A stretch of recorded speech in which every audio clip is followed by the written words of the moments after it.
دوام ذكرك معناه لا هندق لزانان سيجار لا هندق لزانان يكجار بزويك صحيح ترى يكجار ترى كي زياد لجار بك كيشينيا كاويش ذكري سيد الاستغفار زانانا ناو قوري همو استغفر الله كان شو التوبه كامل وشامل تيالها متاوانه توبه گشتگیری تیا بۆ هەموو تاوانێک کە کردوتە هیچ شتێک ناهێڵیتەوە لە تاوان اللهم أنت ربي بۆ دەست پێکەی پەروەردگارم پەرسراوی بە حەقم تۆ پەروەردگاری منی یعنی تۆ خاوەنی منی من مڵکی تۆ یعنی تۆ بەڕێوبەری کاروبارەکانی منی هیچ شتێنە لە دەست خۆمە لە دەست خەڵکە و تۆ بديهنري منيشي اللهم أنت ربي لا إله إلا أنت يكسر توحيد عليته هيج برستراويك نية كشايستي برستن بحق تونا به أو يجقل تو برسري وبطالة برسري خلقتني وأنا عبدك تو من خلق كردو ومن عبدي توم دانني بتيا عبداتي ابو الله جل جلاله طبعا اگر داني شي بياني تور عبدي الله جل عبداتي درناتي والله موكو باس ما انكر عبداتي دو جوره انساني مسلمان كدان انبو يا عبدي الله جل جلاله دان بهدو جورك يعني قال من عبدي توم يعني لروي شرعيه وعبدي توم فرمان كانك لشرعها توم يجي بجيكم ولا روي كونيش وعبدي توم أو تقدير كردو ولا نخوشي لا صحته ولا دولماني ولا فقيري ولا مردن ولا جيان الرؤكات منيش والرؤكات هم كسيكيش بويا هرشي لزيو أسمعنا كان عبدي الله جل جلاله بكافر كان شو بزوية كافر كان ابن عبدي كوني ولا مسلمان كان ابن عبدي شرعي وكونيش لو عبداتي أنا توعي مستدرو وأنا على عهدك ووعدك ما استطعت همو أو توانايي كبيت داو بقرم خستوا بوي لسر بلين وبيمان كبتوم ما وبمين ما بلين وبيمان كامي كبا الله داو جل جلاله يكان خوي لي ورقرتوي يكان خود داوته بي وكو مسلمان ويك خوي لي ورقرتوي او يك لبشتي ادم دري هي ناوي او كاتي او خلق كردوه وبيماني لي ورقرتوي تو عبداتي وبكيتو لا ندي لو رجعيك وبودياريك وكو اياتك سوره اعراض فرمي واذا اخذ ربك من بني ادم من ظهورهم ذريتهم واشهدهم على انفسهم الست بربكم قالوا بلى شهدنا اما بابلين يكن بيمانك ليد ورغيراوا لبشتي باوك تعدر هنداوي وليد ورغيراوا ورسول الله صلى الله عليه وسلم بفرمودي صحيحه فرمي كاتك ادم خلقك الله جل جلاله همون وكان لبشتي درهنه يعني اوي نوي ادم به هموما يترتا روجي قيامه شي انسان لسر زاويه اجي همي درك على بشتي وكو شي فرمي وكو ذر وكو قرد بتشكولن أنجا بيمانيان لي ورقري ألست بربكم بيمانم بيبدن كرازيبن بوي كمن پروردگارتان بم هموش من رازي بن قالوا بلى شهدنا شاهديش من داو رازي بن أما يكمن بيمانك تولي وأنا على عهدك يعني لم يشتو فطرة متيكشي أما لا فطرتي شاء بويا رسول الله صلى الله عليه وسلم فرمي ما من مولود إلا يولد على الفطرة هيج إنسان يغني إلا كلدائك بلا سرشي لدائك فطرة شيء أو بيمانه كلي والجيراو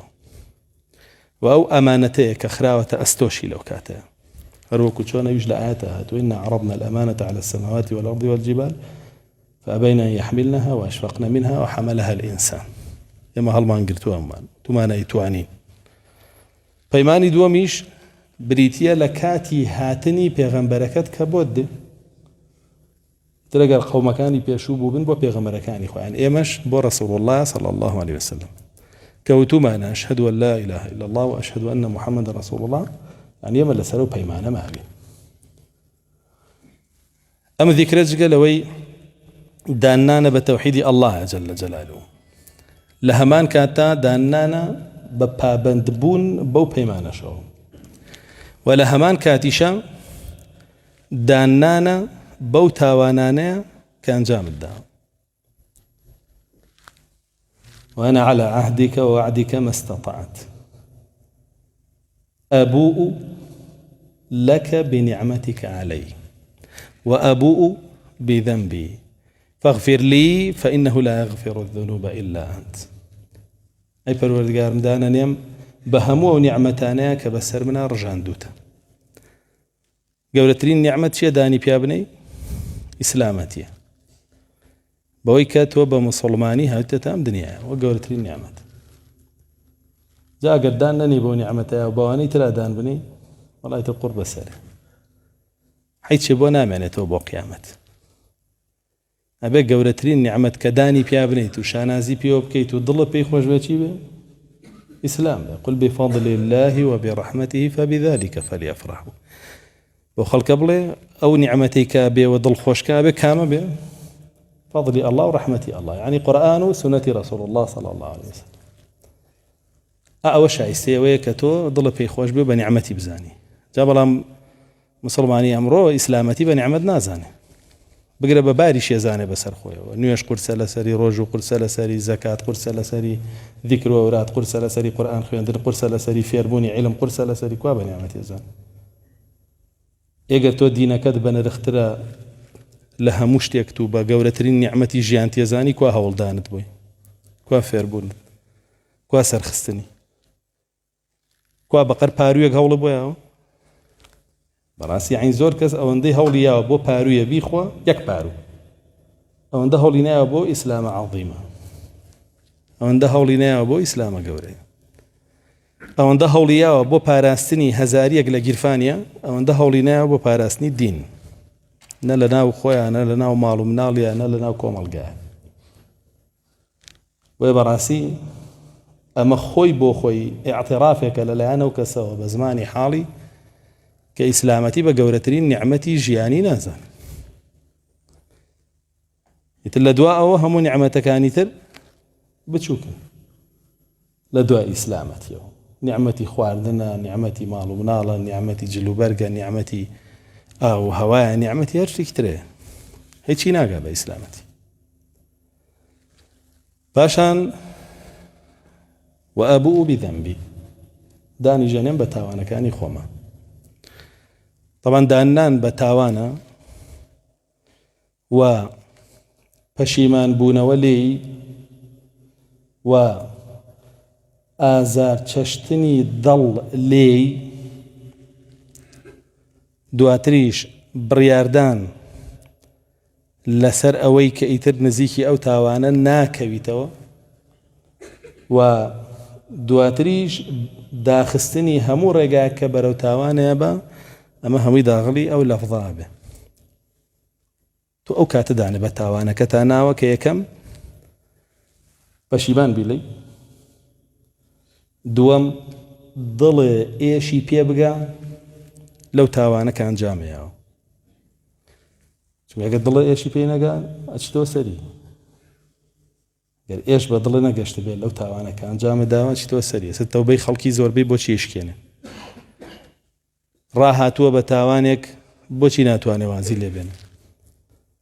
لەبەرەوەی ئێش بەدڵی نەگەشتۆ بۆ تاوانە ئێش بەدڵی بگا ناچێتەوە بەلایە سەبوون بوونەوە ئاگرە پەنجەی پێوەنێ سووتێ جارە سوتای بە حیاتە پەنجەی پێوانیتەوە تەوبە ناکەی لەوەی کە بە حیاتی تر دەست نەبێتەوە بۆ ئاگر با ئەمە چەقۆیە دەسە بڕێ هێنی بەدەستای بڕێ هەتا ماوەی ترە چەقۆیەنی تۆ بەدەستابی بڕێ تەوبەی لێ ناکەی مەگەر شێت بێ گەر شێت بیەوە ئەو وەختە تەکلیفە لەسەر نییە کێشەنیە چیەکەی بیت وایە نا ئێ باشە گەرم تاوانە عەزێتی دڵتی داوە تۆ واتەوە بەدلێ کردو بۆچتەوە سەری کێشەگاوەی عەزیت دڵی نەیاوە بۆیە تەوبەکەی ئەشکێنەوە چێتەوە سەری ئیگنا ئەگەر عەزێتی دڵی بە بڕیاری یەکجاری لە ناو دڵیەوە هەڵ ئەقوڵێ کە جارێکتر ناچێتەوە بەلایەوە تاوانێ کەەوە خاڵی چوارە بۆ ئەوەی تووشی ئەو تاوانەش نەبێتەوە ئیتر تۆ ئێستا سوور بزانی ئەلەویایە ئاگرە بڕۆی ئەکەویتە ناوی خۆتی لێرا ناوی ڕێگەکەتە گۆڕی لەو ڕێگەوە ناڕۆی ئاگرەکەی لێ عینش دەو کابراش کە ئەو تاوانە ئاوا عەزێتی دڵی یابێ هەر ڕێگایەک بەرەو ئەو تاوانەی بەرێ لە خۆی داخ ئەو کاتە تۆ دانێ بە تاوانەکە تا ناوە و بە تاوانێ زانیوە و بڕیاری تەرککردنی دناوە و ئەبوء بذنبی فاغفر لي لەو تاوانەم خۆش بم فإنه لا يغفر الذنوب إلا أنت لە تاوانەکانم خۆش بە چونکە بەڕاستی هیچ کەسێ لە تاوان خۆش نابێت تۆ نەبی مەسلحەتێکت هەیە بە شەخصێ لە دنیاە هەڵەیەکت بەرامبەری کردووە ئامادی دەجار بڕۆی داوای لێبوردنی لێگەی وی هیچ لە دڵیان نەمێنێ و قبوڵی کاتی تۆش مەسلحەتەکە بەدەست بێن تۆ مەسلحەتە بە ئەڵڵا نییە جەل لە جەلالو تا دان بە تاوانەکانی خۆتا بنی لە بەردەم یا تاوەکو لێت خۆش بێ بێگومان بەڵێ جابۆی بەڕاستی ذیکرێکی گەورەیە پێغەمبەر صلی الله عليه وسلم فەرمێ هەر کەسێ ئەم ذیکرە بخوێنێ بەیانی ئەگەر بمرێ ئەچێتە بەهەشتەوە ئێوارەش بیخوێنێ ئەگەر بمرێ شەوەکەی ئەچێتە بەهەشتەوە بۆیە ئیمامی ابن تەیمیە لە ژێر ڕووناکی ئەم فەرموودایە و لە ژێر ڕووناکی ئەلفاظەکانی ذیکرەکەیە ئەفەرمێ ئەم ذیکرە تەوبەیەکی گشتگیر لە خۆی ئەگرێ بۆ هەموو تاوانەکانی عەبد ئەگەر بێت و کاتێک کەوتی بزانێت چیەڵێ